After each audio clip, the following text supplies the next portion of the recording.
The trust is gone. Trust issues break the bond between Harry and the monarchy.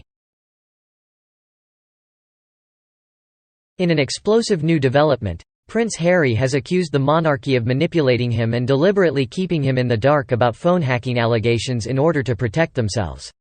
This shocking revelation has left his family reeling, and King Charles' friend has declared that Harry has torpedoed any remaining bridges with his family. According to the Daily Beast, Harry has been attending the opening sessions of a trial in London where he, along with 6 other claimants, including Sir Elton John, are alleging that their privacy was invaded by Associated Newspapers Limited, (ANL), the publisher of the Daily Mail. They claim that ANL used private detectives to intercept their calls and voicemails, and even installed tracking and listening devices in their homes and cars. ANL has denied all the allegations. In an extraordinary witness statement that was entered into court records, Prince Harry accused Newsgroup newspapers, the publisher of The Times and The Sun, of colluding with his family. Harry stated that there was in place an agreement between the institution and NGN that we would not engage, or even discuss, the possibility of bringing claims against NGN until the litigation against it relating to phone hacking was over. He further claimed that the monarchy made it clear that they did not need to know anything about phone hacking, and that they did not sit in the witness box to avoid opening up a can of worms. This explosive statement has left Prince Harry's family stunned and has further widened the rift between him and his brother, Prince William. The Daily Beast reports that William is over it at this stage, and that he believes Harry is doing everything in his power to embarrass the family. King Charles has declined to meet with Harry during his recent trip to the UK, with his office stating that he was too busy to do so. The trust between the family and Harry has been broken, and it seems that it may be irreparable. As if the chaos of the past year hadn't been enough, Prince Harry has once again taken it upon himself to throw his family under the bus. In both his memoir, Spare, and a Netflix documentary series, the prince has made outlandish claims of his family and their staff colluding with the press, often at his expense. According to a source close to the royal family, Harry's latest actions have caused irreparable damage to his already strained relationship with his father. Harry has torpedoed any remaining bridges with this statement, the source told the Daily Beast.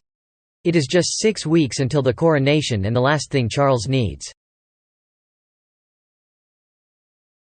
Adding to the tension, Prince William, who also declined to meet with his brother during his recent trip to the UK, is said to be growing increasingly frustrated with Harry's constant attempts to shame the family. "William is over it at this stage," said one of his close friends. "If this was just about Harry's vendetta with the Mail, that would be one thing. But he keeps doing everything in his power to embarrass the family. How can you have a relationship with someone who is doing that?" As Harry continues to burn bridges with his family, it's clear that his self-proclaimed status as a champion for the nation is nothing more than a facade. The royal family may have its issues, but it's hard to imagine that Harry's constant attempts to bring them down are doing anyone any favors. This week, the rogue royal made an appearance in court, marking the first time a royal has done so since Princess Anne's notorious dog incident in 2002. But that's not all Harry had to say. In a witness statement, he revealed that he only became aware of the extent of alleged hacking against him in 2020 when he moved out of the United Kingdom. He also claimed that there was no centralized discussion about who brought claims, as each office in the institution is siloed, despite the common misconception that they all communicate with one another. Clearly aiming to dispute a point put forward by ANL, Harry said that his claims were not stale. But that wasn't the only bombshell he dropped. Harry also accused the palace of mentally conditioning him to not make a fuss, claiming that he was essentially brainwashed into accepting the press treatment of him and his family.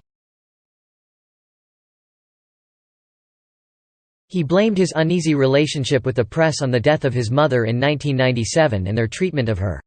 As a member of the institution, he was taught to never complain, never explain, leaving him with no alternative but to accept it.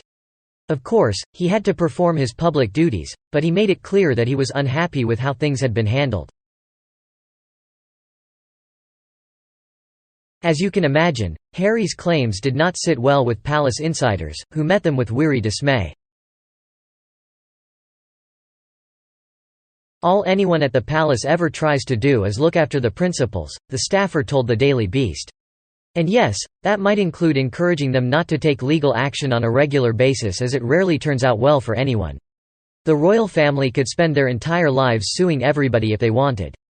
It's so unfair to suggest those people, most of whom spend their whole lives working very hard for the family, for very little reward or recognition, were conspiring against Harry." But Harry's actions have never been known to be rational or logical. In fact, according to Valentine Lowe, the prince has a history of testing the loyalty of his staff and bullying those who don't agree with him. It seems that Harry has always been an egocentric bully, even during his time in the royal family. In his witness statement, Harry also revealed the siloed nature of royal offices, stating that he had no idea whether other members of the royal family had been targeted by the same newspaper group. The former staffer, however, dismissed Harry's claims, stating that Harry and his brother William had shared an office and staff until 2019, and that the entire phone hacking investigation had been triggered after details of a phone call between William and a TV journalist had ended up in the news of the world. The staffer went on to suggest that Harry knew about this incident. Despite this, Harry has made it quite clear that his goal is to humble, and possibly even bring down, associated newspapers. He believes that the media company has evaded justice for too long, and that a trial of his claims is necessary for the betterment of the entire country. If the defendant, the owner of various national newspapers, including the Daily Mail which, by its own definition, is the most influential and popular newspaper in the UK, can evade justice without there being a trial of my claims, then what does that say about the industry as a whole and the consequences for our great country?" he stated in his witness statement. But whether Harry's actions are noble or egocentric, one thing is clear: the royal family is not in his corner. The former staffer's words echo the sentiments of many insiders, who are growing increasingly weary of Harry's antics. It remains to be seen whether Harry's actions will lead to justice, or whether he will once again be seen as a bully with a personal vendetta. Thank you for watching this video. I hope you found it informative and entertaining. If you enjoyed it, please give it a thumbs up and subscribe to my channel for more content like this. And if you have any comments or suggestions for future videos, please leave them in the comment section below. Thank you again for your support, and I'll see you in the next one.